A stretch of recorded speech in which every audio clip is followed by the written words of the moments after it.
Hey, this is Dr. Ben Weitz, host of the Rational Wellness Podcast. I talk to the leading health and nutrition experts and researchers in the field to bring you the latest in cutting-edge health information. Subscribe to the Rational Wellness Podcast for weekly updates. And to learn more, check out my website, drweitz.com. Thanks for joining me, and let's jump into the podcast. Hello, Rational Wellness Podcasters. Our topic for today is Alzheimer's disease with Dr. Pat Toups. Alzheimer's disease, as most of you know, is a degenerative brain disease, and it accounts for between 60 and 80% of cases of patients with dementia. Patients with Alzheimer's disease develop difficulties with memory, language, problem solving, and other cognitive skills that affect the person's ability to perform everyday tasks. The hallmark pathologies of Alzheimer's are the progressive accumulation of beta amyloid protein that forms plaques surrounding neurons in the brain and twisted strands known as tangles of tau protein inside of neurons. In 2018, there were an estimated 5.7 million Americans with Alzheimer's, and this number is rapidly increasing. According to one estimate, Alzheimer's disease is the third leading cause of death in the US. The conventional medical approach to treatment for Alzheimer's has so far failed, with over 400 failed drug trials. And let's witness the latest drug that was approved a few weeks ago for this condition, a drug for which I cannot pronounce, but it's adalimumab. Aducanumab. Okay. I had to practice it quite a bit myself. Okay. And this is a drug that does not make anyone better. I repeat that. It does not make anybody better. Right. But it merely slows the rate of decline in a percentage of patients according to how you interpret the data. And the cost is only $56,000 a year. The approval of this drug was so controversial that 3 of the doctors on the advisory panel resigned over this drug's approval by the FDA because the original report that came out showed there was no clinical benefit at all, despite the fact that the drug helped to clear out amyloid plaque. Yet there's a study that was just completed and a paper reporting the results that has now been published on a preprint server called Precision Medicine Approach to Alzheimer's Disease, Successful Proof of Concept. And this trial utilized Dr. Dale Bredesen's protocols with Dr. Pat Toups, one of the treating doctors and the principal author of the paper, reporting the results. In this trial, unlike that drug, patients got better. And 84% of patients with early Alzheimer's disease or mild cognitive impairment showed improvement and reversal of their condition. Dr. Kat Toups is a functional medicine psychiatrist at Bay Area Wellness in Walnut Creek, California, and she's the organizer and administrator for Bay Area Functional Medicine Group since 2012. At one point, Dr. Toups was the owner and medical director of Bay Area Research Institute, a clinical trials research center in Lafayette, California. After serving as the principal investigator on over 100 clinical trials, including 20 failed trials for Alzheimer's drugs, she realized that the elusive cure for brain and psychiatric illness was not going to be found in a pill. She's certified in functional medicine by the Institute of Functional Medicine. Dr. Toups, thank you so much for joining us today. Thank you. I'm really excited to be here. Good. I'd like to drill. As you know, I recently got to speak to Dr. Dale Bredesen, and we talked a lot about the parameters of this trial. But I'm hoping today that we can really drill down into some of the details of how the patients were managed. But before we get into the details, since it appears to me that you employed a functional medicine approach, why was the approach in this study referred to as a precision medicine approach as opposed to a functional medicine approach? Yeah, that's a great question. And I actually wondered the same thing. So that was Dale Bredesen. Is that like a more acceptable term? Will that not that I believe not get you banned from Facebook or something. Well, I believe that is kind of precisely what Dr. Bredesen was thinking, when he put that title on it. So it is a functional medicine approach. A functional medicine approach is a precision medicine approach, but somehow in the vernacular of general medicine, precision medicine is kind of a new term that's out there, and I guess more acceptable. I don't know. Functional medicine has its detractors and its supporters, right? So, but it's the same thing. This is a functional medicine approach. I call what I do a functional medicine approach to dementia. So it's the same thing. Good. So I noticed one of the parts of the program is that patients are assigned specific categories as to the type of conditions that play a role in causation or triggering of their Alzheimer's. How are those categories derived? Are patients put in those categories as a result of history, or is it after the lab testing? Yeah, well, perhaps a little of both, but they're really pretty artificial and arbitrary. I don't personally use them in my head the way I think about things. So I think when Dale Bredesen was first conceptualizing these ideas, he was coming from the bench research side of things, right? Not as a clinician. It's sort of even more amazing to me how he started to put all this together, not being a clinician, but it's, he was trying to conceptualize what are all the different factors that are affecting the brain. And then so he kind of came up with those categories, but they're really arbitrary. And, you'd be hard pressed to find someone that only met one of those categories, right? Most people are a combination of two or three of those categories. So they're kind of just a general way to maybe talk about things. So when we say, this is a type 3 patient, it's kind of referring to the Sears patients, the chronic infectious, the mold and the Lyme and the viruses and the infections, right? But do any of them just have that? No. They're going to all have, some components of inflammatory or metabolic or hormonal or nutritional. So it's just more a way to make sure you're kind of in your head and your investigations ticking all those boxes when you're doing your workup, right? To make sure you investigate all those things. That's kind of how I think that it's the most useful. Okay. So one of the categories is patients with metabolic blood sugar issues, right? Right. So let's start by talking about that factor.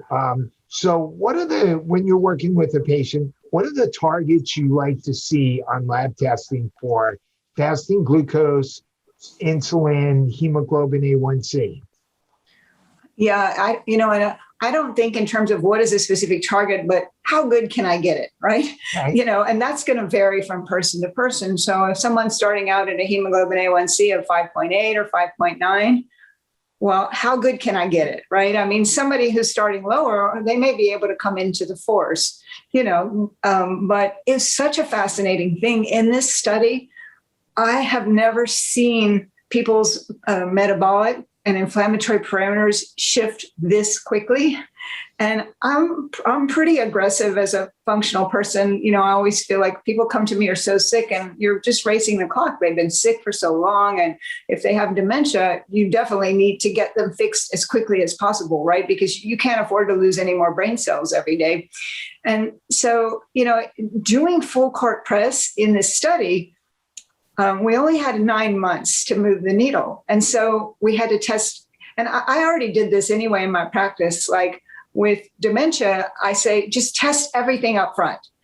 Some people say, well, I'll work on this and then they'll get a little better, then I'll test that and kind of do it sequentially. But I don't think that works with this. Really, there's so many factors. And if you test everything at once then you have your treatment plan. You have your treatment targets, right? You figure out, okay, here's all. In your office, all of them got the testing right off the bat. Correct. And that was part of the protocol. So we all did the same testing. We came up with a list of tests of all the various things we wanted to look at. And so there were 3 investigators, 3 different locations, and we all did the same testing. And after that is where we diverged. So, the treatment plan was individualized based on what was found in that testing. And we then used our functional medicine skills and backgrounds to target that. So some of the patients, I saw people with A1Cs of like 5.8 or 5.9 come down to 5.2 or 5.3 in 3 months. Like, seriously, that was pretty amazing to me how quickly you could shift the needle. People with, that had high levels of inflammation that, plummeted very, very quickly. So there were a lot of kind of extra benefits of the study besides the cognitive benefits. But of course, as you're pointing out, like these metabolic parameters are all, whatever happens in the heart and the blood vessels is happening in the brain. Right. So they're, intricately connected there, and we have to address those. For those who are listening to this podcast, if you're not really familiar with a functional medicine approach, they might not sort of understand what we're talking about when we talk about some of these lab values, because the conventional approach is anything below 5.4 or 5.5 or 5.6, depending on what lab you use on your hemoglobin A1C, is normal. And that's fine. It's not a question of lower or and so in functional medicine we typically have there's normal, and normal is just the average person being tested, right? And then there's an optimal level. So that's we're trying to get people optimal health, not just normal health. Right. So, ideally for things like nutrients, we want them in the middle of the range, right? We don't want them at the top. We don't want them at the bottom. We want to be like Goldilocks in that sweet spot.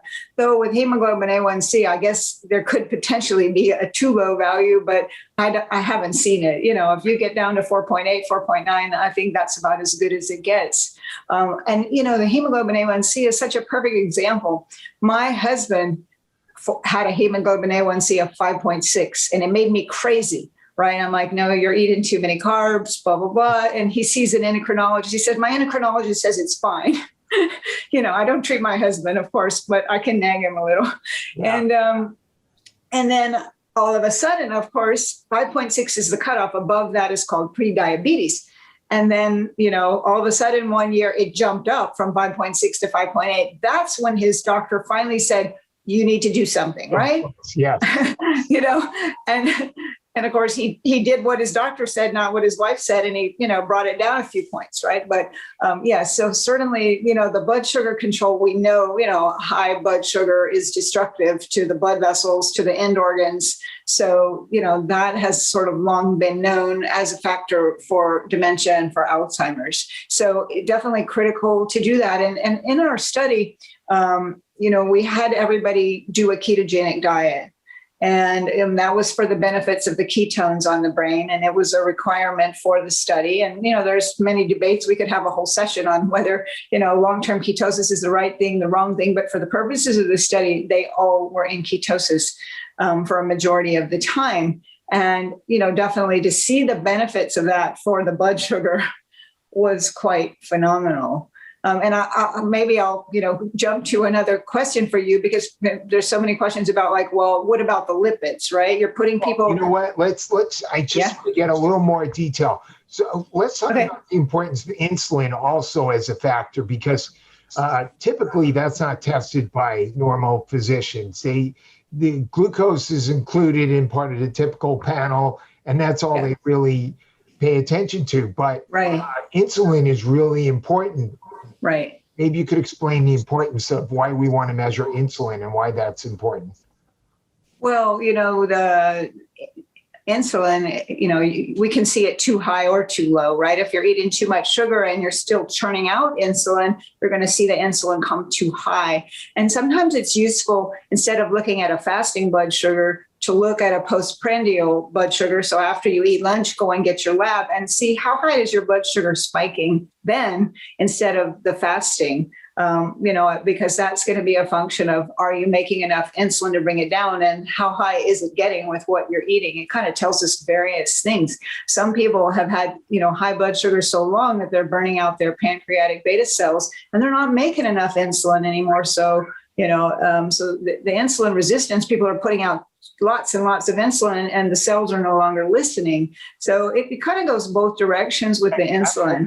So, and you can have two patients with, let's say they have a fasting blood sugar of 90 or 95, and, it's higher than it should be.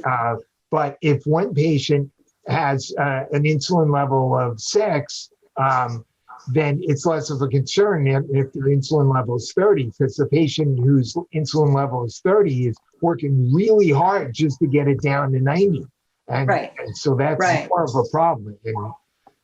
Well, and the whole blood sugar thing comes into play with trying to get into ketosis, because if your blood sugar is already high, with ketosis, we're trying to, stop feeding the body the carbs and the sugar as fuel and shift into burning the fat as fuel, which means you've got to get those sugars down. So people with a higher blood sugars have a harder time getting into ketosis. It takes them longer to do that, but there is eventually a metabolic shift. And once they get into ketosis, then it pretty much stays that way.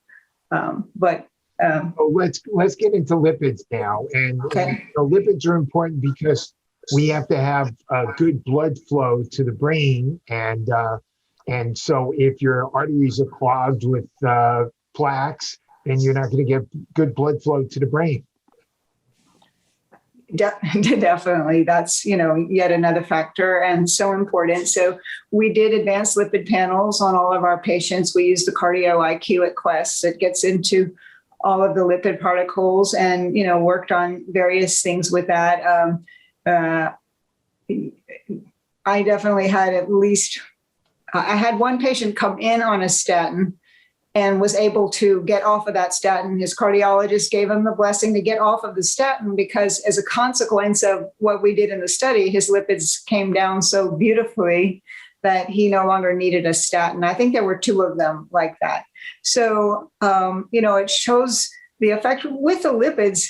It's, obviously what you're eating and the types of fats that you're eating and the types of, carbs and anything inflammatory that you're eating is going to have a factor on your lipids, but so do the other factors. So does your exercise, right? So does your sleep. So does, being in a parasympathetic or meditative state. All of these things are things that were components of the study. So they just all came together.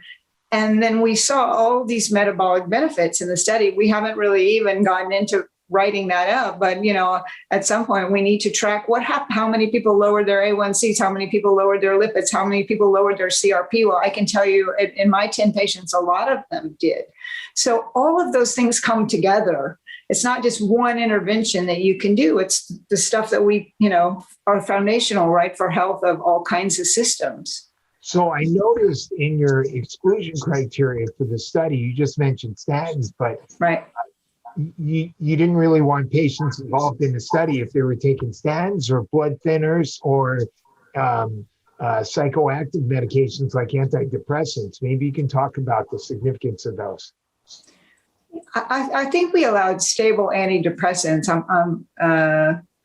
It's been a while since we first enrolled people now, but the idea is that any unstable medical conditions are not right for a study, right? Because you could have unintended consequences.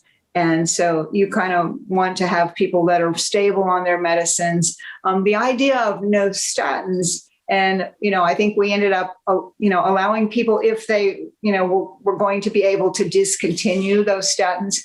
Our concern is that the statins can lower the cholesterol too much. And the cholesterol is so important for the brain. Our brain is like 60% fat, right? You think of that spongy gray material, it's fat. And so if you don't have enough fat, then you can't support your brain. You need it for the myelin sheaths around the nerves. You need it for the phospholipid layers around the cells and your neurons.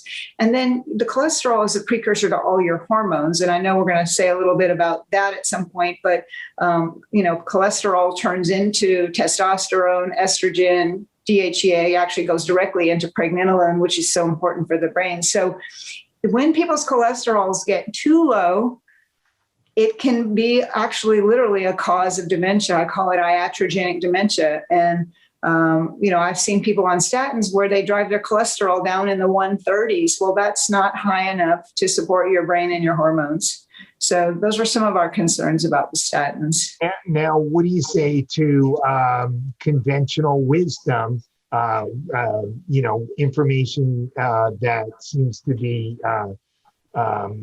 common in the cardiology world, that statins do not negatively affect brain function? Cardiologists don't look at brain function. Right. They're not looking at it. And, I had a great case. I started out earlier saying most people with cognitive decline, it's multiple factors. But I had a gentleman that came to me in his early 90s, and unfortunately it was too late to really move the needle for him. But this gentleman was practicing medicine up until 85. On his second medical career, he was boarded in one area of medicine. He retired at 65, and then he went in and did emergency medicine and got boarded in that and did that for another 15 years. So this guy was doing well, right? His brain was good. He wasn't toxic. To be able to function that long and that well, everything was working well for him. But in his case, there were two factors that I turned up. And one was he was on the super dose of the statins. So his cholesterol was in the 130s for a long, long time. And the other thing was that he had an enlarged prostate, and he was put on finasteride for the prostate. And finasteride can be deadly for the brain. It's known when it's given to younger men that can use it for hair loss that they can suddenly develop very severe psychiatric problems, sometimes even psychosis. There's been a higher rate of suicide with it. But for our purposes in the older men, it's blocking the conversion of testosterone to dihydrotestosterone. And it's blocking the conversion of, I think, pregnenolone to allopregnenolone, or maybe it goes the other way around. I forget right now. But in blocking the testosterone effects, what is that doing to the brain? We have receptors in our brain for all of these hormones. And interestingly, in his case, his wife confirmed to me that the minute he started on that medicine, their sex life was over. Like his sexual functioning was not good anymore. So it was definitely affecting his testosterone system. And for him, he wasn't high in toxins, his lipids weren't bad, his blood sugar wasn't bad. The big thing he didn't have infections. For him, it was the low cholesterol and the lack of testosterone. And so, I think that, it's pretty clear that these factors are we have to watch what we're taking and what are the downstream consequences, right? You take a medicine, most of them aren't affecting just one thing, right? Our body is interconnected. So what are some of the other medicines that would be on the top of the list of medications that might negatively affect brain function?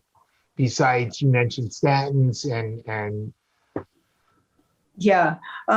Anticholinergic medicine. Anticholinergic is a type of side effect of a medicine, but there are certain the older antidepressants, Benadryl, some of the antihistamines that are anticholinergic. So, and it's in some of the over-the-counter sleep medicines. So, anticholinergic has long been known, especially with aging brain.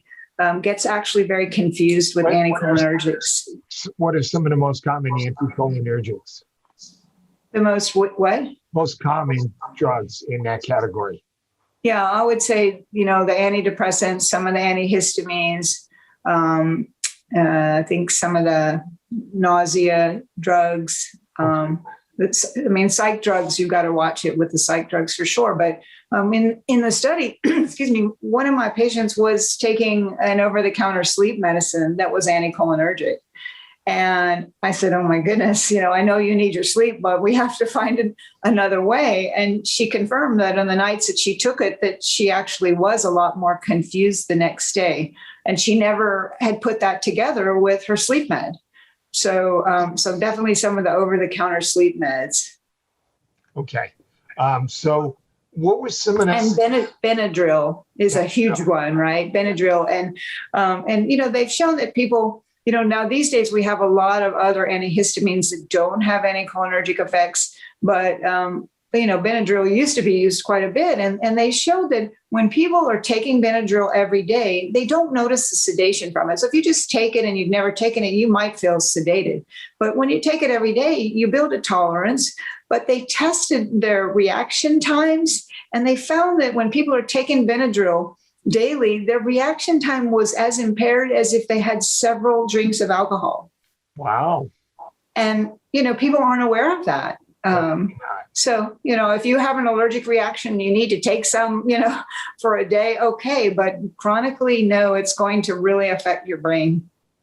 So nutrient status and nutrient deficiencies are super important for brain health. And I know that you tested certain nutrients. What testing did you do for nutrients, and which nutrients did you see most commonly that needed to be supported for brain health? Right. So for the testing, we used the Genova NutriVal panel, which is, an excellent panel, I'm sure, as you know. It looks at all the vitamins, the minerals, the antioxidants. So it's a really nice panel to get a big workout. I love panels like that, but I often find that medical doctors, in order to try to get it covered by insurance, will just use like a serum B12 and a serum level. And what do you think about the efficacy of just doing that? I think it's a great place to start. And, I think there's, certainly, more physicians are getting on board. I mean, COVID has helped the general medical population to understand the importance of zinc and vitamin D, right? We know that people that are deficient in those are much more likely to get a more severe of COVID and, much more likely to have mortality. Yeah. So, it's, and there again, like when you mentioned the ranges, and the range of vitamin D is 30 to 100. Right. And so, doctors will say, what do you like to see for your patients? I like to see 50 to 80. Okay. It's my sweet spot for that. And, if you're at 30, 32, no, you may have some days that you're in the 20s. And we know vitamin D is such a prime one for dementia and the brain. So if your vitamin D level is less than 30, your risk for dementia is increased by 75%. Wow. And that's gram per milliliter. I don't know the units. Yeah, I just look at the number. There's another scale that is different. That is okay. Well, yeah, with the traditional, numbers that are reported by Quest and LabCorp and general medical labs. Yeah. 30 is the cutoff of normal, but really you want to get that up to, at least 50 for that. So definitely a lot of this can be done on regular medical insurance. If you have Medicare, actually they cover the Genova NutriVal. So, it's really excellent for the Medicare population to be able to screen them. And of course, you have to have the appropriate diagnosis codes for Medicare, but most people of that age have enough diagnosis codes to justify doing a test like that. But you can get from regular Quest and LabCorp, yes, you can get the vitamin D, you can get the B12, you can get the B6, you can get some of the genetics. And we get the minerals, so, RBC mag and RBC zinc and copper. So, you have to, there's only so many labs you can get at one time. So doing something like NutriVal is helpful. Yeah. So what were some of the most common nutritional deficiencies you saw? Yeah, I'd say D and B12 are, the most common that you see. And, the vitamin D, I live in the San Francisco Bay Area. You're in Southern Cal, so you're a little closer to the equator than us. But even then, we evolved to make vitamin D at the equator, right? Through, early humanity, we were at the equator with, full sun and full sun year round. Well, here in the San Francisco Bay Area, we are too far north. I have people say, oh, well, I work in the sun. I'm out all day in the sun. Their vitamin Ds are not okay.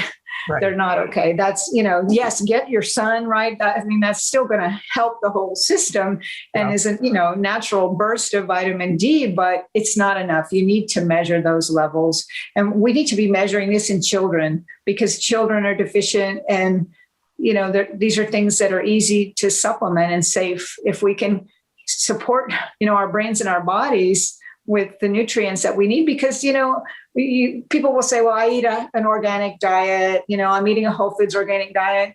unfortunately, our soils have been overgrown, and I've seen maps in different parts of the country. Some parts are deficient in this nutrient, and other parts are deficient in that nutrient. Unless they're amending the soil and really checking, and I think the science of crop growing is evolving that direction to have some awareness that we need to put more nutrients back in the soil so that it comes to our plants that we eat. But at this point in our world, there's so much toxicity and depletion of nutrients that it really bears testing those. I think in the minerals, zinc and mag are the most common deficiencies that we see, and those are really important to check and supplement, of course. If I'm not really familiar with the functional medicine approach, let's say I'm a conventional primary care doctor listening to this podcast, I think, well, sure, you should have vitamin D and zinc and magnesium, but what the hell does that have to do with Alzheimer's? Oh, they're integral for brain function. Vitamin D is really a hormone, and because it exerts downstream effects in that, it acts as a messenger to multiple systems. And vitamin D, I believe, it affects like more than 200 systems in the body and the brain. So, these factors are just all integral for all of the complex biochemistry that if doctors think back to their training, they have learned biochemistry and physiology at some point. And, just looking at our mitochondrial support, right? The mitochondria are the powerhouses in our cell. They make our ATP. They fuel every function in our body. We have to have energy to run the body. And the mitochondria, if you look at the electron transport chain, which are the final steps of making the ATP, there are many nutrients that are conditional for the ATP to make that energy. So if you don't have these nutrients, it's just like putting gas in your car, right? It's not going to go. It's not going to work properly. And, whatever happens in the brain, it starts in the body, right? They're connected. I mean, when I trained as a psychiatrist, and back in the dark ages, more than 30 years ago, and we were pretty much taught like the brain. You just focus on the brain. You give these meds and help the brain, and we didn't learn in residency training all the kind of things that I know now are essential to make the brain work. And so everything's connected, right? But that isn't medicine. It sadly has, as medicine evolved specialists, it became more and more reductionistic, right? Each specialist deals with their little piece of the body. And I think we all have to shift back into becoming generalists and understanding the interconnection. Yeah, I think we have to think, what are the things that we don't have enough of that's going to allow our bodies to function right? What are the things that are going to allow us to make new neurons and new neuronal connections? And nutrients obviously are super important. Having the right input in terms of energy, which means having our brain work more on ketones rather than glucose, making sure we have proper blood flow. And then we also have hormones, which are super important for giving the right impetus for our brains to work right. Maybe you can talk about the importance of hormones. Right. The hormones, become such an interesting and exciting piece. There was a study done some years ago at Stanford, and they took women who were at risk for Alzheimer's that were older and had been taking hormones. And they randomized them either to stay on the hormones or stop the hormones. And they followed them for 2 years. And what they found at the end of 2 years, they did head scans, they did neuropsych testing, and they found that at the end of 2 years, 100% of the women who stopped their hormones had a decline in their cognitive function. And you could even see it on the head scans that there was atrophy or shrinkage in the brain. So that is a clue, right, that hormones are doing something there to protect the brain. And in that study, it didn't matter whether they were on bioidentical hormones or the old synthetic hormones that are sadly still in use. Any kind of hormones that they were on, if they stopped them, they saw decline compared to the women, who stayed on their hormones. So, what we've learned is there's all these receptors in our brain for these hormones. We think of, the sex hormones, we think, oh, they're for our sexual functioning, right? For reproduction and, okay, yes, absolutely. But just like there's vitamin D receptors in our brain and magnesium receptors in our brain, there's hormone receptors in our brain. And even more interestingly, our brains, both men and women, can make their own supply of estrogen. And I only discovered that, I think, a year or two ago. I don't know how long it's been known, but it's not widely known. And I was shocked to find that, it's so important for the brain that it's going to make its own supply. And so as long as we don't have anything bad going on in our brain, that should still work even after menopause and even after andropause. But whenever we have, processes disrupting our brain, which we're having now with all the toxins and the infections and the immune problems that people are having, then it's going to disrupt that process as well. But so men have estrogen receptors in their brain, and they have a supply of making the estrogen in their brain. Just they make more testosterone than estrogen. Women have testosterone receptors in their brain, same as men. And testosterone is such a fascinating hormone. I call it a well-being hormone. It's hugely important for the mood and the motivation. And I've seen it work beautifully as an antidepressant, just amazing antidepressant for people. So we have all these receptors in our brain, which means we need these hormones for our brain to be optimized. So one of the things that we do is we test all the hormones, the whole cascade of hormones. So cholesterol turns into pregnenolone. Well, pregnenolone has been studied with dementia, and it's an independent risk factor for dementia when your pregnenolone is low. Now, pregnenolone, you can measure at Quest and LabCorp. It's a regular lab that can be easily tested. And I don't know why, but you can buy pregnenolone as a supplement, but testosterone is a controlled substance prescription, but the pregnenolone will turn into testosterone. So it, can definitely drive that up. So we tested, pregnenolone, we tested DHEAS, we tested estradiol in, men and women. We tested progesterone in the women. And then we tested testosterone in men and women, the free testosterone, the total testosterone.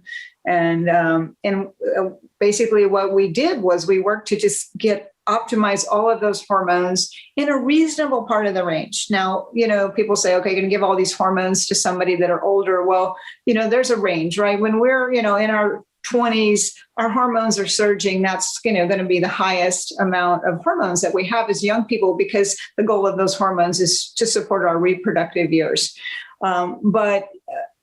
And people will tell me, well, I don't want to take hormones. It's not natural. God didn't make us to take hormones. But, the thing is, until a century ago, we didn't live much past our reproductive age, right? People, died in their 50s and 60s. And, now in our generation, people are easily living into their 90s if they stay relatively healthy. So, we have rapidly shifted evolution as far as longevity. And so we can live a third of our life after menopause or andropause. And so we don't need those hormones then for reproduction, but in my book, we need them for our brain. And we definitely can see for some people, you'll start the hormones and some people won't notice much, but other people will really notice the cognitive benefit. And though it's somewhat insidious as you build up the levels, but when you stop the hormones, if somebody's been on them and stopped it, which we sometimes see when people have cancer and their doctors say, you've got to go off your hormones, people will crash. Their cognitive function can crash when they stop the hormones. So that's when you can sometimes see how much they're doing for your brain. I've really been enjoying this discussion, but I'd like to take a minute to tell you about a new product that I'm very excited about. I'd like to tell you about a new wearable called the Apollo. And this is a device that can be worn on the wrist or the ankle, and it uses vibrations to stimulate your parasympathetic nervous system. And this device has amazing benefits in terms of getting you out of that stressed out sympathetic nervous system and stimulating the parasympathetic nervous system. It has a number of different functions, especially helping you to relax, to focus, to concentrate, to get into a deeper meditative state. even to help you sleep. And there's even a mode to help you wake up. And this all occurs through the scientific use of subtle vibrations.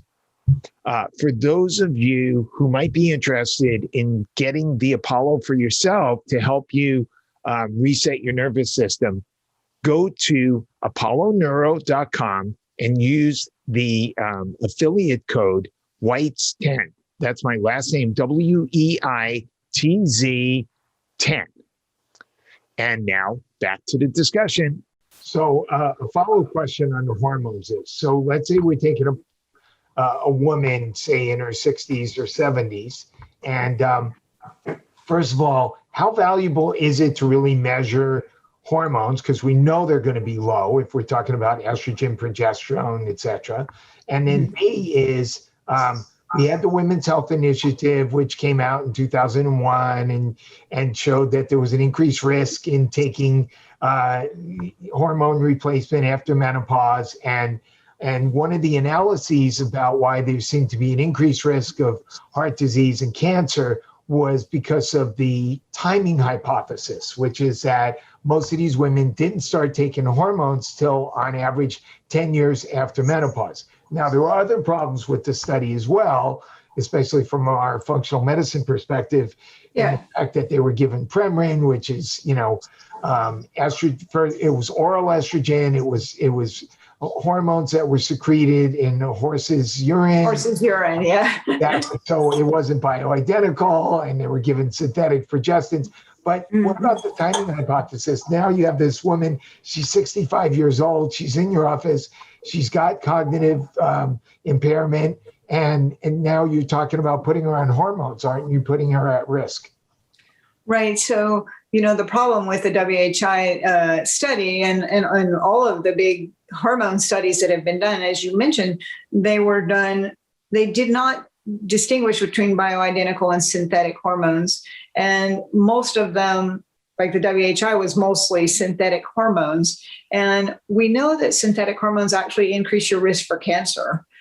So we don't want people taking synthetic hormones for starters. And they're not mimicking the way our bodies are meant to work like the bioidenticals are. So we don't have great data on the bioidenticals, but there is data coming out on bioidenticals. And with regard to the cancer risk, there's a couple of studies that show that if you're taking bioidentical estrogen, it will lower your risk for recurrent breast cancer.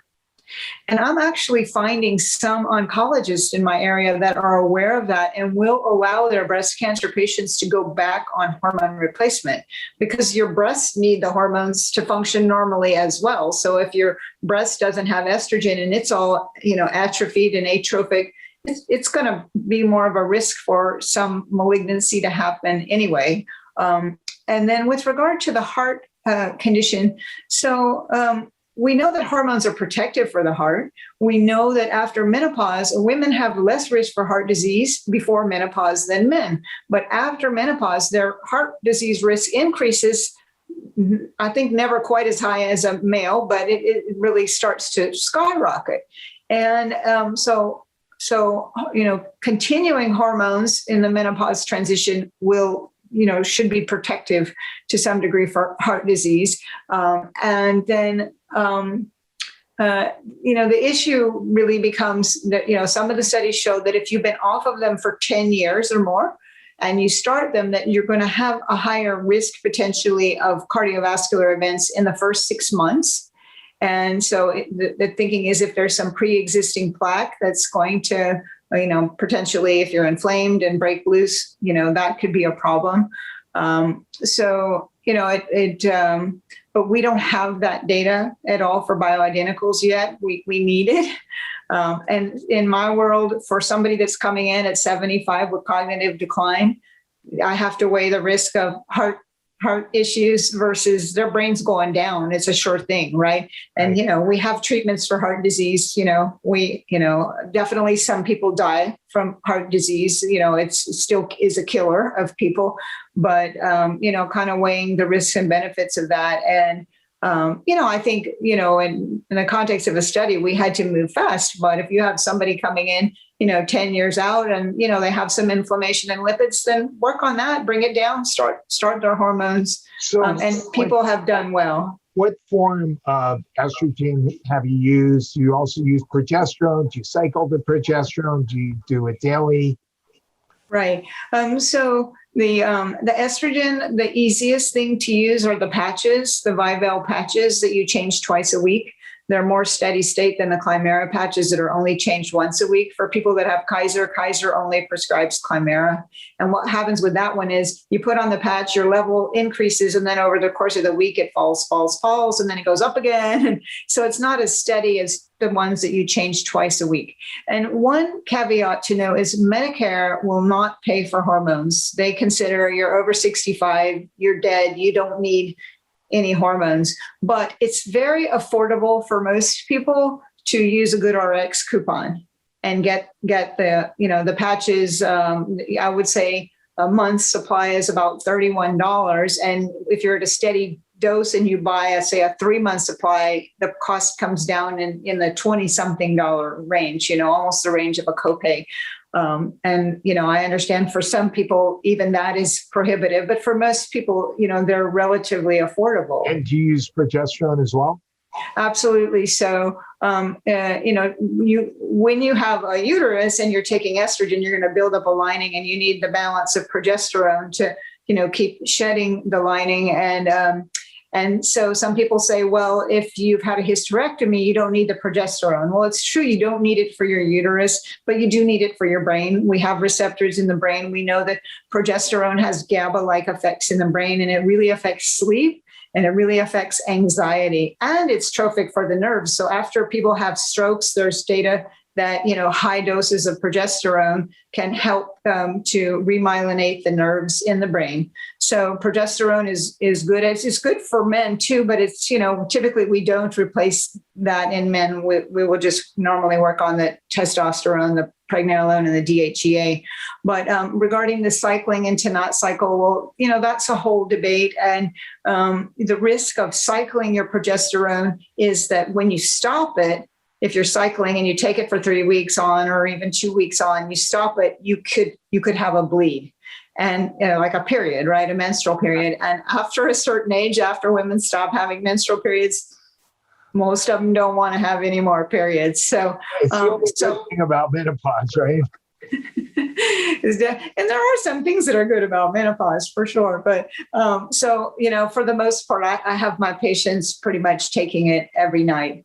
So the women get estrogen patch and oral progesterone. Do you get any other hormones? And let me just say with the estrogen patch, there's some different ways you can use estrogen. You can get a compounded cream, and the cream is more expensive for starters. And you have to put it on, 1 or 2 times a day instead of twice a week to keep the level steady, but it works just fine. And, for occasionally I'll have people that can't tolerate the patches. Sometimes it'll, as you increase the estrogen, it can cause breast tenderness. And, most people that goes away, but sometimes it doesn't, and they do better on the cream. But patches are easy, inexpensive. They stay on in the shower and the swimming pool, and, they're easy to use. Some people will use what's called a troche with estrogen. So it's a compounded estrogen, and you put it in your mouth under your tongue, and you're supposed to let it absorb through your gums. And I do not like that. The problem with oral estrogen is it definitely has been clearly linked to cancer. And when you take oral estrogen, it's broken down in the liver into metabolites and can cause cancer. So we want the estrogen to go through the skin, where it doesn't go to that first pass in the liver. Well, when you have a troche, I've had people come in on that, from their integrative gynecologist. And I say, tell me, when you're sucking on that thing, do you swallow? Right? Because you're sucking on it, you're making saliva, you swallow. They say, yes, of course they swallow, right? Well, then they're getting oral estrogen. Right. So that's one form I do not like. And then the progesterone, you can get bioidentical progesterone these days from the regular pharmacies. There's generic bioidentical progesterone. They have cleaned it up. It used to have peanut oil and things that some women reacted to as allergens. But I would say most people can tolerate just the regular prescription progesterone, which again, if you're over 65, you can just get a good RX coupon. And usually it's cheaper to get the progesterone at one pharmacy and the estrogen at another. But, if you're buying them 3 months at a time, it's probably worthwhile because the prices can be really different on good RX from different pharmacies. And are you recommending testosterone, DHEA, pregnenolone with women as well? Yes, for sure. For sure. And, obviously the target levels are different in men and women. So the DHEA and the pregnenolone are supplements. And, it's important once you start the supplement, a month or two later, be sure you check the level because sometimes they don't come up and sometimes they'll come up too high. People's responses, particularly with the DHEA, can be all over the map. Some people 5 or 10 milligrams will give them a big boost. And some people are on 30 milligrams and not getting enough. And then the pregnenolone as well. It's kind of all over the map. And with both of those, sometimes as you correct all kind of other things that you're working on, you will see their pregnenolone and DHEA levels come up on their own, from general health and the body getting into a better, homeostasis. So, it's worthwhile checking those. With all hormones, you don't want too much, right? Now, the testosterone, definitely some women, you want to test the testosterone before you prescribe it because some women make enough testosterone when they're older. Oh. And that testosterone also can change, based on the general health I've seen some women that were on testosterone and then suddenly they don't need it anymore. For men, after a certain age, they're probably going to need testosterone. What hormones do you typically give to men? So I generally start with the prescription or the compounded testosterone gels. And some men, you can raise the dose and they're just not absorbing the gels, and then you'll end up needing to go to injections. But it's easiest and more accessible to just start with the gel. There's some different formulations of the gel. I have a local compounding pharmacy that makes testosterone in a brand name gel called a Trevis gel, ATREVIS. And they say that there's data with that it increases the absorbability of the testosterone. So, and the cost of doing the compounded testosterone is not all that different than the cost of just the prescription gels if it's not covered. Usually the prescription testosterone will be covered on the commercial insurance for men, or if you have, if you're under 65, it's generally covered. But if you're over 65, sometimes it's less expensive to get a compounded testosterone cream or gel. And then, the injections, they definitely work. But they can drive up the estrogen levels higher and more quickly than the topical will for some people, and but they can also be another great option for people that don't absorb. And I definitely use both. And for the women, let me say for the women, what do you do for women? Well, there is no commercial product of testosterone for women because we just need tiny little doses compared to a man. So the compounding pharmacies do make testosterone in a cream for women, and they do make a tablet. I use Belmar Compounding Pharmacy, and I usually have women start with a testosterone tablet. And it's just a little, I don't know if people know what their LDN is like. It's a little tiny, tiny tablet, and you can just use it vaginally. So I just have women when they're going to bed, pop in that tablet at bedtime, and, it'll break down. And things that you insert vaginally are absorbed super well. And so you definitely want to start with a tiny dose. So start with 0.5 milligrams. And that tends to be enough for most women. Again, I'm not trying to get them at the top of their testosterone range, just, somewhere closer to the middle of the range. And so that's a pretty easy treatment for most women. A few women will say that that the little tablet doesn't dissolve. So it's something with the pH, vaginally for them. And they'll find that it hasn't dissolved fully, and then we'll switch to a compounded cream. But the tablets are super easy, and people generally like those. And for men, besides testosterone, are there other hormones? Do you ever use growth hormone? Do you use DHEA, pregnenolone? Yes, I don't use growth hormones. I'm personally afraid of growth hormones. I feel like it's turning on something that, it wasn't meant to be turned on. I'm not experienced enough to want to mess with that myself. But the, pregnenolone and DHEA, yes, there's pretty well established levels with those things, that you can feel safe that you're, that you're supplementing people to the right level. And pregnenolone, I usually shoot for a level of around 100 in people, and if it goes a little over that, pregnenolone is a pretty forgiving thing. It's metabolizing into other hormones. And then the DHEA typically will have men a little higher than women, but maybe a level of around 150 for women and 200 or a little higher than 200 for men.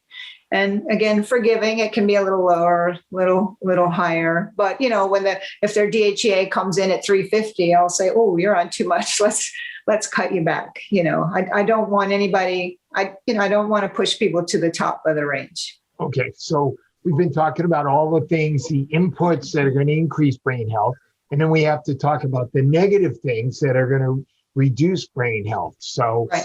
Why don't we start with infections? Yeah. Yes. Infections are, such a huge thing. And again, the world is learning about the impact of infections through COVID and the brain, right? And it's, being reported every day now that, they're doing autopsies on people and seeing that I just read something yesterday, I believe, that they said, there's gray matter destruction in the brains of people that died with COVID that looks just like Alzheimer's. So, what we have been saying and what we do in the functional medicine dementia world is, infections, some of them like to live in the brain. And the ones that go into the brain, when we have an infection, what happens is our immune system gets activated.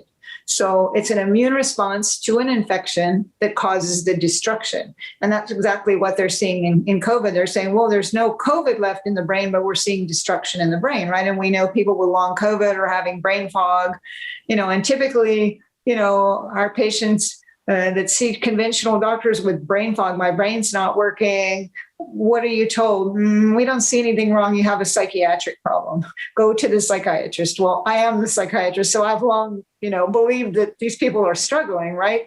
And so, but the world is learning the effects of a virus on the brain from COVID. So maybe that's one blessing, to have the conventional medical community believe that we think it's important to treat infections, reactivated infections. And, one of the things with viruses is, in classical medicine, we were taught viruses, you don't really treat them, right? They're self-limiting and the immune system will keep them in check. Well, in my world, when I test for all kinds of viruses, and typically if the IgG antibodies mean a past infection, but when we see the IgG antibodies really high, in my world, we're thinking, okay, if it's more than 4 times the upper limit of normal, that infection has reactivated and it's waking back up, because we know these viruses, they integrate into our body, they live in our body, and our immune system keeps them in check. It keeps a lid on it, right? But if something happens that affects our immune system, which of course happens kind of naturally with aging, things don't work as well, then the viruses can wake up and start replicating, and they're not kept in check. So, we'll test for things like the herpes viruses, the Epstein-Barr virus, toxoplasmosis, cytomegalovirus, mycoplasma. Those are all known to affect the brain and live in the brain. And, when we see these things elevated, there's something we're going to treat. So I would say, like the Epstein-Barr virus, we know that, by age 18, I don't know the exact percentage, but I would say it's maybe over 80% of our population has been exposed to Epstein-Barr or mono. And that's one that we see quite frequently reactivate with any kind of stress. And, and I have protocols to treat it. And you can often see people that are fatigued, that are just not functioning great. And when you treat this, you can see people feel so much better. I mean, we've seen people with chronic fatigue for like 2 years, and suddenly their energy's back and they can do things. Do you use antiviral medication prescription, or do you use natural immune strengthening and antimicrobials, etc.? Yeah, mostly herbal, except for the herpes viruses. And with the herpes viruses, it's pretty easy to use a long-term suppressive with valacyclovir, Valtrex. You just have to follow the kidney function in older people and make sure it's because it's broken down through the kidney. So, you just want to make sure the kidney function is fine and, check it a few times a year. But there was some fascinating studies that came out. I think now it's been about 2 years. Dr. Ruth Izaki and another one where they looked at huge populations of people in Southeast Asia, and then they found that, they looked at like 20 or 30,000 people, like big populations. They found that if people had taken a single course of an antiviral in their lifetime, they had a much lower risk of Alzheimer's. Now, it didn't tell us that antiviral prevented Alzheimer's. It just says there's some association here. But we've known for more than 20 years that when they do autopsies on Alzheimer brain, they'll find like 99% of them have high levels of herpes virus in their brain, and higher than the general population. And so herpes is, there is approved antivirals for treating herpes, which is, acyclovir, valacyclovir. The valacyclovir is a little less toxic and more effective from my read and research than the acyclovir. So that's the one I tend to use. And so what type of herbal antivirals will you use? Yeah, I have a beautiful protocol that I'm happy to send you that you can, put on the website that I got from Todd Bourne, who is, Todd Bourne is a naturopathic doctor who was local in my area until last year. And he's also the medical director for Allergy Research Group. And I sent him a patient that had Epstein-Barr virus to get some IV vitamin C. And because IV vitamin C is, one thing that's known to help Epstein-Barr. And he wrote me and he goes, Kat, I could give her this, but he goes, I have this great protocol that works for he said, I don't know, 90, 95% of his patients. I'd say it works for about 80, 85% of mine. And so he gave me this protocol. And so in all my study groups, we call it the Todd Bourne protocol, since, I got it from Todd, but Todd told me, well, I got it from someone else, but whatever, he put his tweaks on it. So that's what I call it, the Todd Bourne protocol. And it's a combination of some chemotherapies, which are interestingly homeopathic kind of remedies.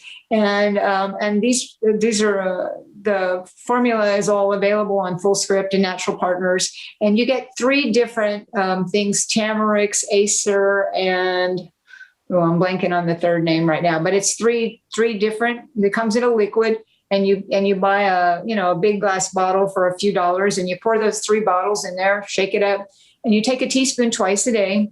And then there's a second, you get another product that's called copper, gold, silver, oligo elements, and it's a little dropper, and you take a dropper of that twice a day. And one round of that is amazing for so many people. I tell people, look, if you're getting better, but you're not, fully back where you need to be on your energy, then do a second round.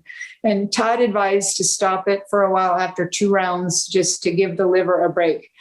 So that protocol is usually my go-to. And then, I have other protocols where, you can use the olive extract and the monolaurin, and I forget what the third thing is off the top of my head. I have them these days. I have them programmed into my EMR, and I put it in the note and say, do this. But that also works well. So, there's a lot of herbals that can definitely help the virus, and just general immune support, right? Anything we can do to support our immune systems, starting from the diet on up to the nutrients and the lifestyle factors, are also going to help to keep the viruses in check. What's your favorite panel? Do you ever use the Cyrex links, Alzheimer's links profile? Yes, we did use that in the study. In practical life, it just becomes those cost factors for people, right? That's a definitely out-of-pocket cost. So for the most part, I tend to just, I'll order all of the various viruses from Quest or from LabCorp for people and get it that way.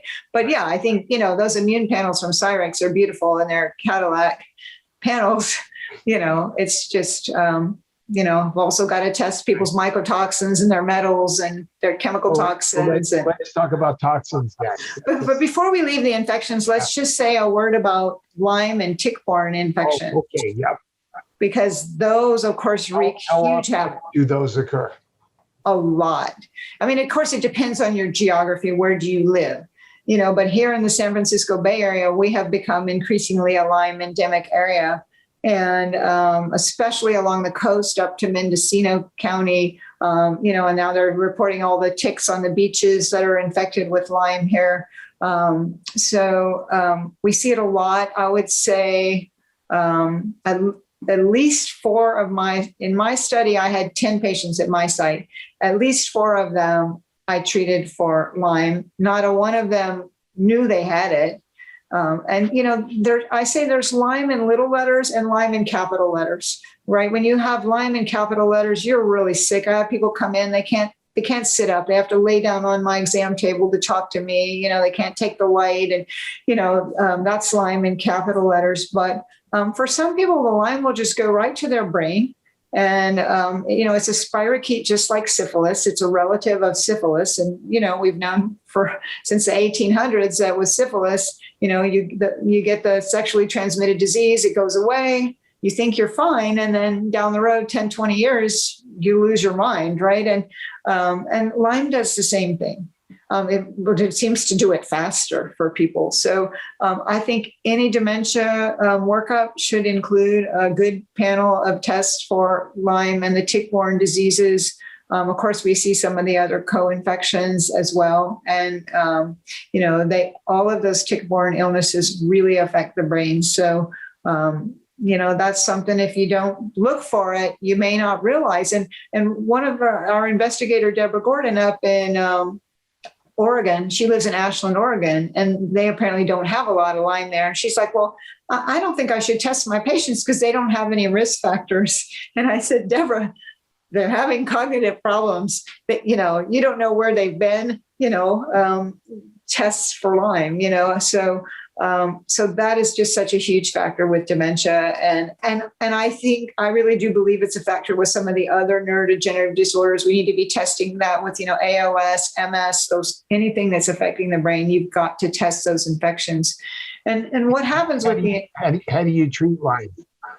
Oh gosh, that's a whole long talk, and there's a difference. But there was a beautiful study out of Hopkins in this last year, and one of my friends and colleagues from my local Bay Area Functional Medicine Study Group was a co-author on there because he's a Lyme expert, and they compared a bunch of the herbal medications to the traditional antibiotics used for Lyme. And what they found was what a lot of us already have seen clinically, that, when you have acute Lyme, when you just got it, take the antibiotics for sure. Like, no doubt, you got to right.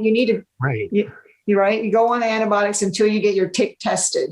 It's just worthwhile. But if you have chronic Lyme, the antibiotics don't seem to work as well. And sometimes people will get better, and then as soon as they stop, they crash. They haven't eradicated the infection.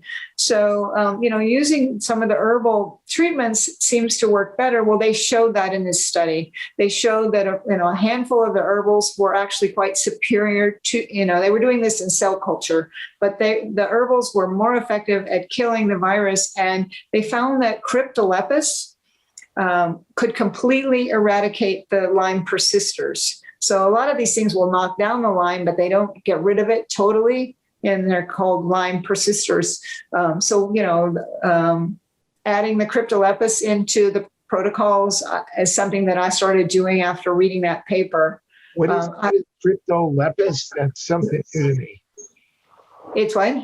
That's something new to me. What is cryptolepis? Cryptolepis, yeah, and it's spelled just like it sounds. I wanted to say cryptolepsis, but it's cryptolepis, is, and it's an herb that comes out of Ghana, and it's only that herb only grows there. So there was a shortage for a while when COVID started, trying to get it shipped over here. The herbalist at Woodland Essence, where I am ordering it from, told me they cannot grow it here. It just won't grow here.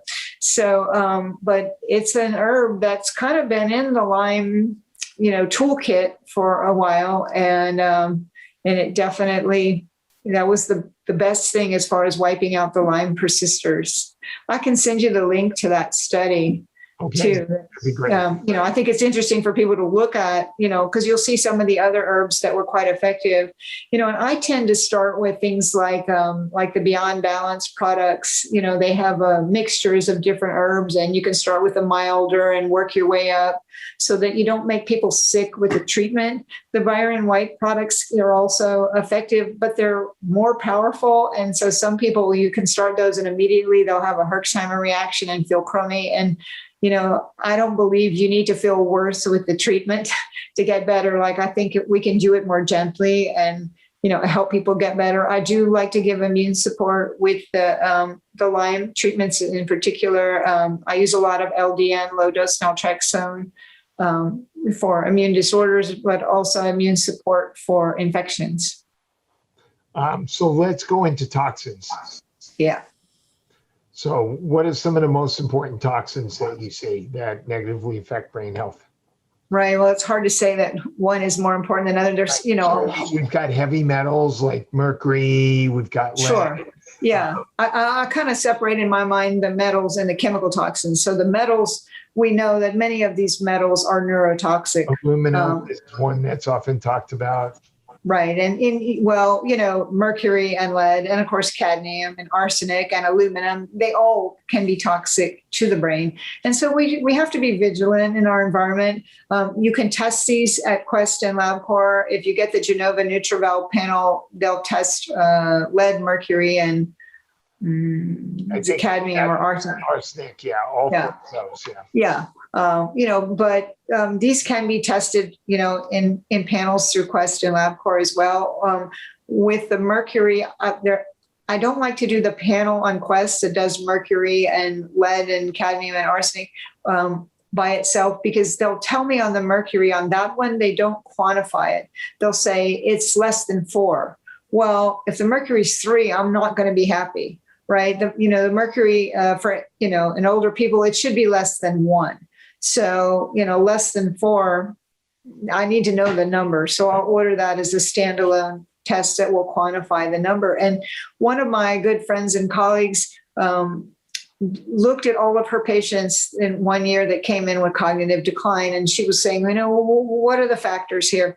And one of the things that she found with regard to mercury is that her cognitive patients, on average, their levels of mercury were twice as high as the age-matched controls. So they might not be sky high, but they're still higher. So what does that mean? Well, we know that actually they just reported in this last week that they found in Alzheimer's plaques, they found metals inside those plaques.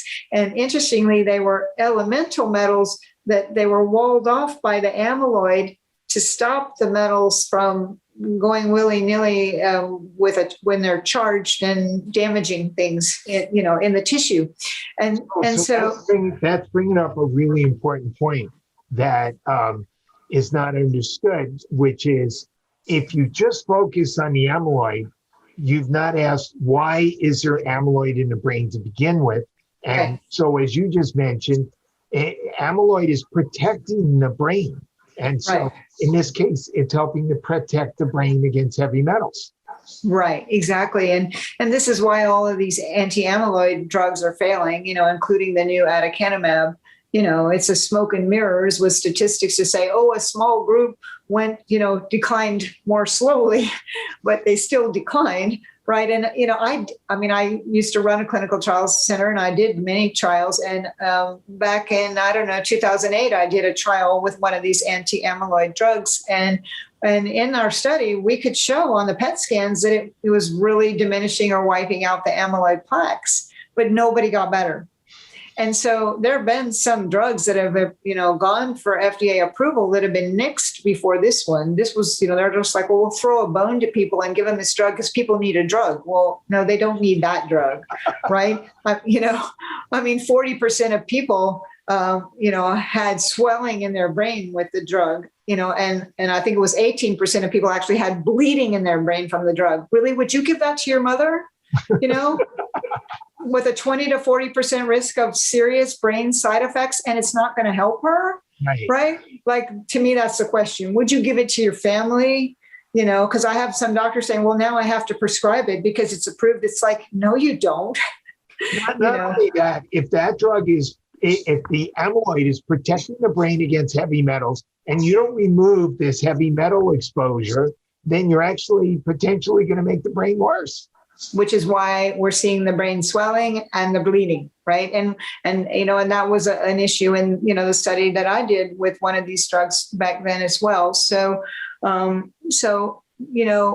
don't know if we can detox people from all of these factors, get rid of their infections, get rid of their toxins, optimize their hormones and their nutrients. Maybe then an anti-amyloid drug could help, maybe.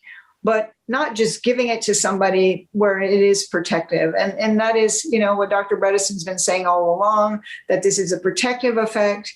And so, you think of it like a scab, you're bleeding and then your body makes a scab to wall off, that wound so you don't get infections, right? And so when you have an injury, something insulting your brain, it makes the amyloid to protect that neuron. And the problem becomes when you have something going on chronically, chronic infections, chronic toxins, metals, then you're going to make so much amyloid that it just gums up the works. And too much amyloid, of course, is going to kill the neurons. So our thinking is, well, let's start in, downstream, what's causing the amyloid in the first place. And it kind of brings us to the question of genetics. So, people know that when you have the ApoE4 gene, that you have a, significantly higher risk for developing dementia. And one of the things that happens with that ApoE4 gene is that you will make more amyloid when you have that gene. So I have a 3-3. I don't have a 4 in my genetics. And so say you had a 2-4 or a 3-4, and we got the same infection that went to our brain, your brain would make a lot more amyloid than mine would make. So the E4 gene is called a pro-inflammatory gene. It creates more inflammation as well. And so, people that have E4s, it's not a death sentence. It's not inevitable. There are plenty of people that have, 4 4s that don't get dementia, but you do have a higher risk. So, we all need to take the steps to prevent, these things so we can live a long and healthy life. But when you have a 4, it's good to know just that, it's going to reinforce, like, you need to really be vigilant, about avoiding aluminum in your deodorant or your pans or, these chemicals, things that you're putting on your body that have, phthalates and, so, I think, to me, I use that to just not to scare people. It's just like, okay, you have this, like, let's make sure we're doing all the steps so that you stay fine into your old age.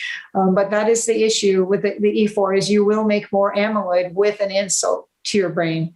So the thinking of, a drug that doesn't work, hurts people, and we can't afford, it's not a wise move in my book. Okay, so we were talking about the metals. So I had people, probably a handful of people that had very high mercuries in my study. And what do we do about that? Well, the first thing we do is we take them off of seafood. Right, because our oceans, and I have some people that say I only eat wild caught salmon that can still have high mercury levels. So typically, the thinking is if you eat the smash fish, and it stands for salmon, mackerel, anchovy, it's an acronym for small fish. But what you want to do when you eat fish is you want to eat the small fish and avoid the big fish like the tuna, because the big fish, they live longer, they accumulate more metals from the ocean, and they eat the smaller fish. So, they're taking on their metals burden as well. And so, I mean, we got everybody's mercury down in the study, no problem. It was a pretty slam dunk thing. Some people, I take people off for 6 months. I'll check it at 3 months. Sometimes in 3 months it'll come down. So it's avoiding the exposure and then, giving people some liver support to, help them with detoxification. I'm a big fan of Avmacol, which is one of the broccoli extracts, sulforaphane with myrosinase. That is just they have beautiful data. They do a lot of research, and they have data even in autism and schizophrenia showing that, supporting the detox enzymes are helping the brain. What product is that? It's called Avmacol. Avmacol. Okay. Avmacol. Okay. And unfortunately, it's not on Fullscript and Emerson at this point. I know I've been nagging. Well, there's other products that have broccoli seed extract and Sure. myrosinase. Are those equivalent or not?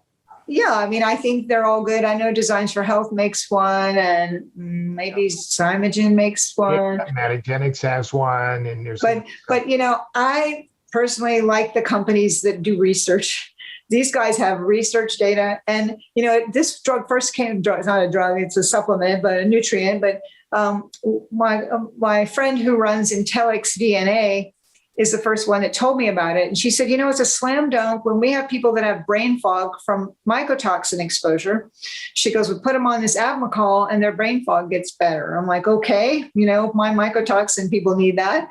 And so I told my assistant in my office about it, who's a health coach, and he had some exposure to mold in his place. And he had also been treated before that for Lyme. And so he and I both got some, and I went away to a conference to give a talk, and I came back a week later, and I looked at my assistant and I go, Doug, you look fantastic. Like, what are you doing? And he got a big smile on his face. He said, it's the Avmacol. He said, it's just, cleared up things for me. I could tell his brain was really clicking. His processing speed was better. So he was the poster child for that. So for me, it works. I stick with that. Glutathione, either liposomal or IV or nebulizing. Yeah, well, I think all those things work, and they're all good. The oral and the liposomal. I mean, the jury's still out even on liposomal, because if you take it liposomal, it's supposed to coat the glutathione, which normally is broken down very quickly in the stomach, right? And how much are you really getting for the expensive glutathione? And so the liposomal is supposed to coat it and help it, get farther along, and to be absorbed in the small intestine rather than broken down in the stomach. But some people still, make a lot of acid and will break it down, and they may not get it. So I've really dug into the research on S-acetylglutathione, the SAG.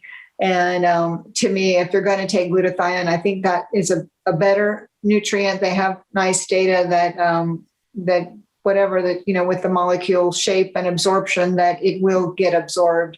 And they have a nice area under the curve and a nice Cmax with the glutathione. And so I either use NAC.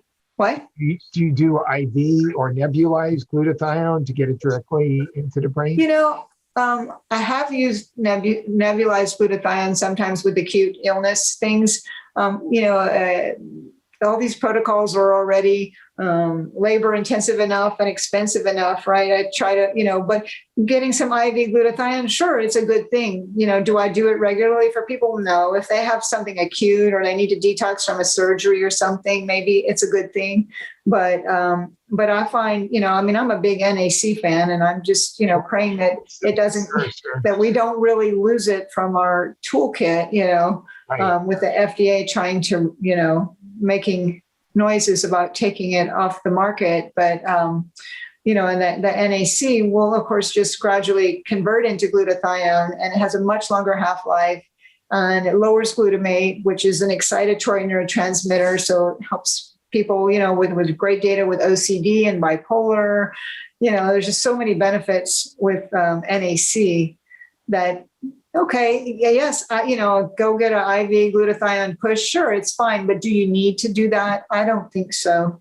I think you can still detoxify things without it, as we saw in the study, getting the mercury down. Use binders as well as part of your detox protocols.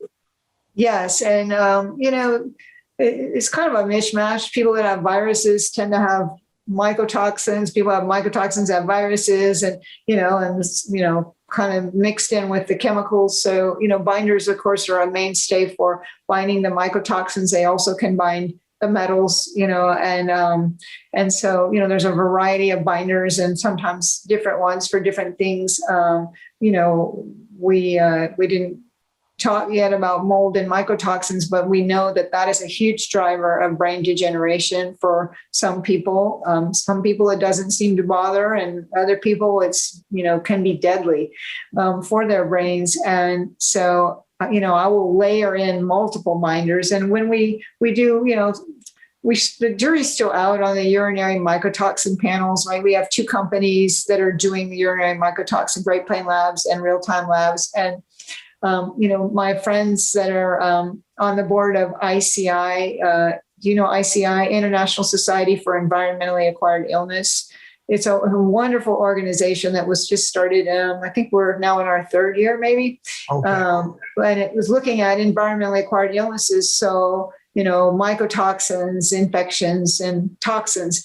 And they're actually, they kind of did a drive and asked us to donate money, and they're doing like split samples with mycotoxins right now, and looking at the difference between the panels. And we need that kind of information, right? We don't know how reliable. And the thing with the urine mycotoxins is that sometimes you'll see 0 because the people are not excreting anything. They're not detoxifying well, like nothing's coming out. It's all in their system.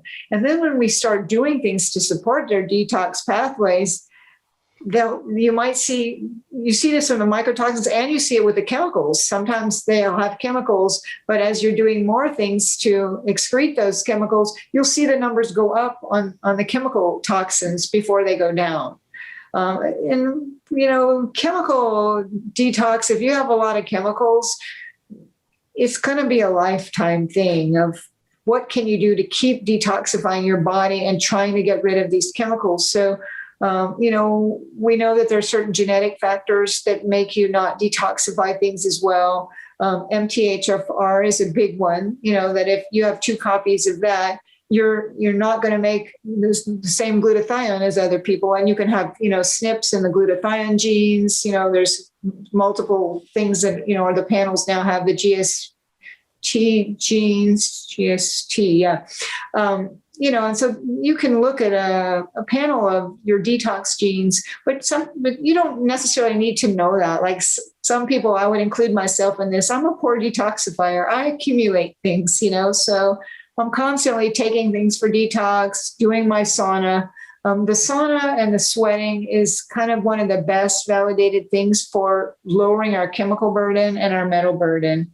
And, Stephen Genuis is an MD researcher up in Canada. And it was a couple of years ago in Integrative Medicine for Mental Health. He came and he was showing us all his data, but you can Google his name, and he's got, a bunch of papers, and they show, he's looked at how much of these various chemicals and metals do you excrete in your urine, in your sweat, and the sweat is kind of the best detoxifier for most of them. And, here it's a mechanism that, in the past we had, right? It gets hot. In the old days, people didn't have deodorant, and many cultures use sweating as, traditions like the sweat lodges, the baths, that's a purification ritual that actually has important benefits for our body. So, if people, these days, they're making like inexpensive saunas that you can get, right? Like the little bubbles with the infrared heat source, and you sit on a chair. They're not fancy, and you kind of have to look for the ones that are, lower in the EMFs, but definitely sweating is a huge thing. So, now that the gyms are reopening, but sweating as much as possible. And I tell people the caveat, though, when you're sweating, you need to have a towel and wipe off the sweat as it comes out, because you don't want it to reabsorb it. So wipe it off. And then when you're finished your sweating session, go jump in the shower with some soap and wash off, because you've just now mobilized all those toxins. You don't want to take them back in. But so the sweating and, some Avmacol and, liver support and binders, all of those things can help to lower the burden. But I would say with the chemical toxins, we did the Great Plains Labs TOX test for our study at the beginning and the end. And even though people were doing lots of binders and, lots of sweating, you would see some things come down, but in 9 months, they were not gone. So those things have accumulated over a lot of years, and it takes a while, so I figure at my age, it's a lifelong thing. I need to just keep up with, detox is going to be an ongoing thing. We're going to have to wrap here. Just a final question. Practically, it must be difficult to get these patients with cognitive problems to take a bunch of supplements and do a bunch of protocols, isn't it? Yes. It's difficult. And of course, it's costly to take a bunch of supplements, as we know, right. And, trying to distill things down to what are the most important things to take, and so, that is where you need to individualize, and where you could use help of a physician or a naturopath or, a health coach, somebody that, understands these things. So I've seen people, Dr. Bredesen's first book, he listed all these great nutrients. And then I will read the Facebook support groups and see where people are struggling. And I'll read people saying, I'm spending $1,000 a month and I'm taking all these supplements. And I just think, oh no, you don't need to take them all, right? And that's where it really helps to test and figure out, what do you need? Now, everybody needs mitochondrial support. Like, to me, that's foundational. And, the mitochondria, with aging, they just start declining rapidly. Certainly after 50, they're going down. And then what is mitochondrial support? There's a lot of nutrients that are well validated for mitochondria. So CoQ10, acetyl L-carnitine, lipoic acid. I use the R-lipoic acid form. PQQ. Those are some of my favorites. There are some combinations of those things available. And I'm actually working on a formula, because to me, that's the most important thing of all. So I'm pretty close to finalizing with my formulator a product that, we're going to hopefully have available, that is going to have all of those things, that you can just take a scoop of something instead of 5 or 6 supplements. Right. But I think, the mitochondria, aging or chronic disease, good for everyone. And you can, like on NutriVal, and even Quest and LabCorp, I measure CoQ10 levels. I mean, for cardiovascular, the CoQ10 is essential, right? We, want to see, that number at least above 1. And I know in studying with Alex Vasquez in the old days, I remember this so well. He said, the dose of the CoQ10 is limited by the size of the pocketbook, meaning take as much as you can afford, right? It's that good of a nutrient. Right. But then beyond the mitochondrial support that's essential, and like the acetyl L-carnitine, that turns into acetylcholine in the brain.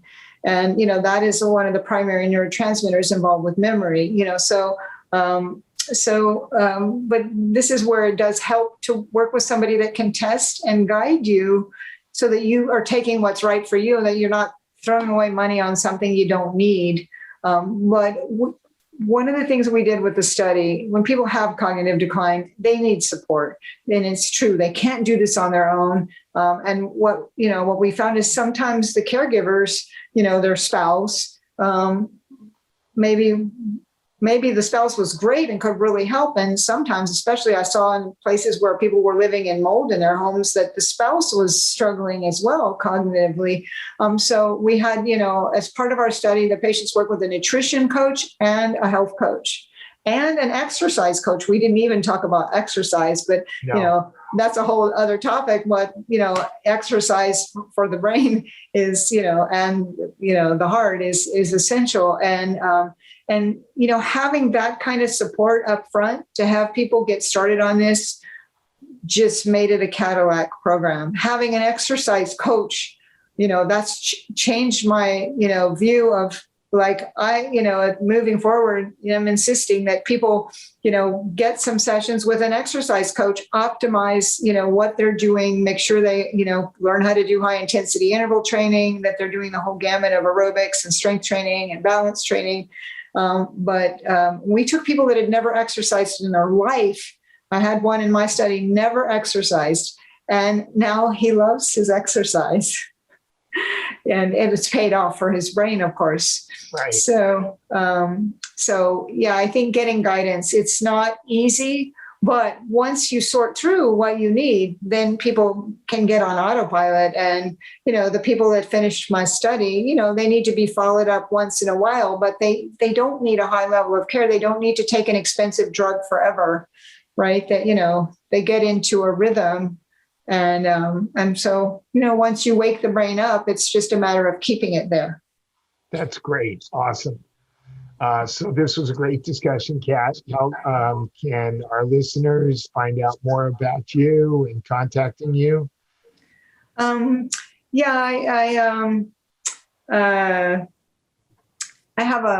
can give you the links. I have a Facebook page. You can put my name, Kat Toups, and I have the personal one, but there's one that says Kat Toups, Functional Medicine, Psychiatry, and Dementia. And I try to post interesting and hopeful articles on there related to the brain and rehab of the brain. I try to stay away from the doom and gloom. To me, it's like, what can we do? There's so much we can do to get our brains back. And then, I have, my website is not. It's a place to stay in touch. I'm going to put something there to start offering people an ebook. So I have their emails that I can notify people when my dementia book is ready. So that would just be dementiademystified.com. That's the name of the book. And that will link you to my website. But I think the Facebook for me, I can't do all those different modalities that everyone does, but I try to use my Facebook group to put interesting and hopeful research. Awesome. Thank you, Kat. Well, thank you so much. Thanks for helping us to get this word out, and actually I'll give you the link for our dementia study. As you mentioned, 84% of the people in our study got better.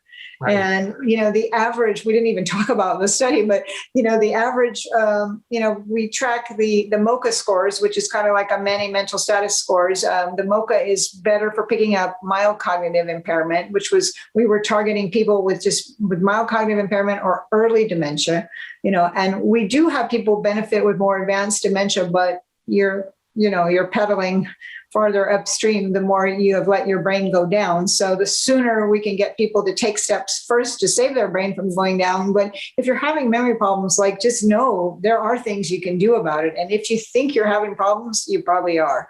But I'll give you the link for the study. And it kind of goes through we've talked about a lot of them here, but even not quite all of them. We haven't talked about brain training. We haven't talked about meditation, mindfulness, kind of thing. There's, they all come together. And what I found was the people that worked the hardest, all those parts of the protocol come together to help you heal and to feel well. And so it's just exciting to know, like I tell people, dementia is not a death sentence. That's what I want to leave people with.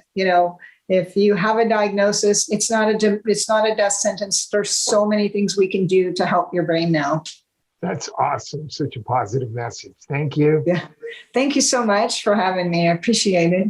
Absolutely. Thank you, listeners, for making it all the way through this episode of the Rational Wellness Podcast. Please take a few minutes and go to Apple Podcasts and give us a 5-star ratings and review. That would really help us so more people can find us in their listing of health podcasts. I'd also like to let everybody know that I now have a few openings for new clients for nutritional consultations. If you're interested, please call my office in Santa Monica at 310-395-3600. 310-3111. That's 310-395-3111. And take one of the few openings we have now for a individual consultation for nutrition with Dr. Ben Weitz. Thank you, and see you next week.